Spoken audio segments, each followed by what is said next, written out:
Have you ever wondered how one of the largest airborne operations in history ended up as a colossal failure? Buckle up as we dive into Operation Market Garden. Now, this wasn't just any old military operation. It was a daring and audacious Allied plan during the Second World War, with one aim: to end the war by Christmas 1944. Sounds ambitious, doesn't it? The idea was simple on paper. The Allies planned to seize a series of key bridges in the Netherlands, creating a clear path for a swift advance into the heart of Germany. These bridges were the linchpins of the operation, the keys to unlocking a quick end to the war. It was a high-stakes gamble, a roll of the dice that could potentially knock Germany out of the game. Sounds like a solid plan, right? Well, as we'll see, things didn't quite pan out as hoped. So, what went wrong? It all started with the planning. As with any grand scheme, the devil, as they say, is in the details. Operation Market Garden, despite its ambitious goals, was marred by a series of hasty decisions and intelligence oversights. Imagine for a moment, the Allies, high on their recent successes, had this grand vision of a swift end to the war. It was a vision that would require them to secure a series of bridges, deep in enemy territory, in record time. But as we'll see, reality had a different script in mind. The Allies' planning was akin to trying to piece together a jigsaw puzzle in a hurry. The pieces were there, but they didn't quite fit together. They had underestimated the strength of the German forces, much like underestimating the size of a crocodile while wading through a river. They thought they were dealing with a few guppies, but in reality, they were up against a swarm of sharks. And then there was the overambitious timeline. The Allies had this idea that they could secure the bridges faster than a kangaroo on a sugar rush. But securing bridges, especially those deep in enemy territory, was no walk in the park. It was more like a perilous trek through the outback, with the threat of a deadly snake around every corner. The intelligence failures were the icing on this disaster cake. Despite signals that the Germans were stronger than anticipated, these warnings were dismissed, much like swatting away a bothersome fly. It was as if the Allies had put on a pair of rose-tinted glasses, choosing to see a more palatable version of reality. So, there they were, the Allies, with their hurried plans, underestimations, and overambitious timelines, ready to launch one of the largest airborne operations in history. But as we know, things didn't exactly go to plan. As the saying goes, fail to prepare, prepare to fail. And fail they did, but not without a fight, and not without lessons that would shape the course of history. Now, hold on to your hats, because next, we're taking flight. Then came the day of the operation. The skies were filled with troop-laden aircraft and gliders. It was a sight to behold, an armada of airborne soldiers ready to take the fight to the enemy.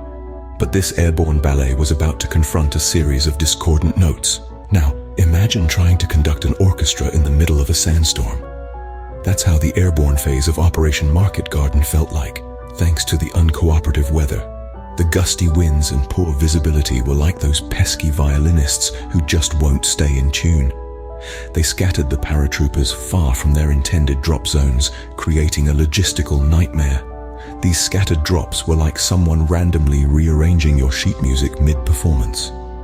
The troops were disoriented, separated from their units, and in some cases, landed right into the lap of the enemy. It was as if the conductor had lost control of his baton and the orchestra was playing a completely different symphony. Then came the issue of slow reinforcement arrivals. The reinforcements were like the percussion section showing up late to the concert. They were crucial to the operation's rhythm, but alas, they were stuck in the audience, trying to find their way to the stage. This delay gave the Germans ample time to regroup and prepare for the disjointed attack. It's like that old saying, the best laid plans of mice and men often go awry. Or in this case, the best laid plans of the Allies.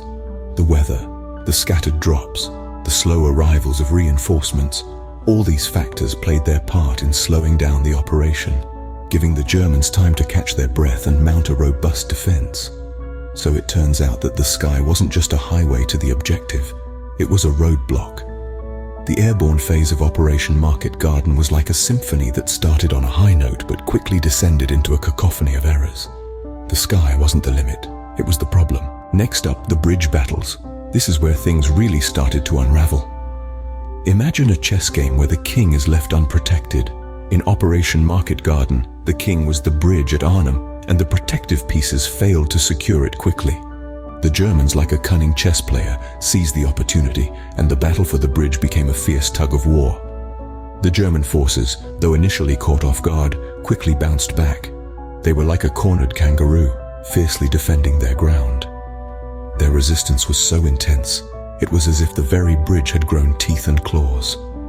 The Allied forces, though brave and determined, were met with a wall of German firepower that was as unyielding as the Australian outback. Meanwhile, the communication lines were as tangled as a box of old Christmas lights. Messages were delayed, intercepted, or lost altogether. It was like trying to play Chinese whispers in a cyclone. The lack of clear communication caused confusion, delayed reactions, and ultimately, tactical errors. The ground forces, the infantry who were supposed to swoop in like a pack of dingoes and secure the area, were delayed. They were stuck in a traffic jam worse than Sydney during peak hour. The narrow Dutch roads, clogged with military vehicles, were a logistical nightmare. The delay allowed the Germans to reinforce their positions, and the Allied forces, like a surfer caught in a rip, found themselves being dragged further from their goal. In the end, securing the bridge at Arnhem was like trying to catch a greased pig at a country fair. It was slippery, elusive, and ultimately unattainable. The failure to secure this crucial bridge in time led to the overall failure of Operation Market Garden. The Allies had hoped to end the war by Christmas, but the German resistance, communication issues, and the delay of the ground forces turned this hope into a pipe dream. Turns out these bridges were a bridge too far. And finally, the retreat. It was the nail in the coffin for Operation Market Garden. As the operation unfolded, it became increasingly clear that the plan was not going to work. The Allies had bitten off more than they could chew, and the German forces were far stronger than anticipated. The decision to retreat was a hard one, but it was ultimately the only option left. When the order was given, the Allied forces found themselves in a precarious situation. They were far from home, surrounded by an enemy that was all too eager to capitalize on their misfortune. The retreat was anything but orderly, marked by confusion, chaos, and a desperate scramble to get as many men out as possible. The loss of troops was devastating, with thousands either killed, wounded, or captured. The Allies also suffered a significant loss of equipment, tanks, guns, and supplies that were left behind in the hasty withdrawal. It was a bitter pill to swallow, a stark reminder that even the best-laid plans can go awry in the face of unexpected challenges. The strategic impact of the operation's failure was profound. The Allies' hopes of ending the war by Christmas were dashed, and the Western Front was pushed back months. Operation Market Garden's failure also handed the Germans a significant propaganda victory, bolstering their morale at a time when they needed it most. But perhaps more than the tangible losses, the moral impact was the heaviest blow. The failure of Operation Market Garden was a crushing blow to the Allies' confidence. It was a stark reminder that despite their advances, the war was far from over.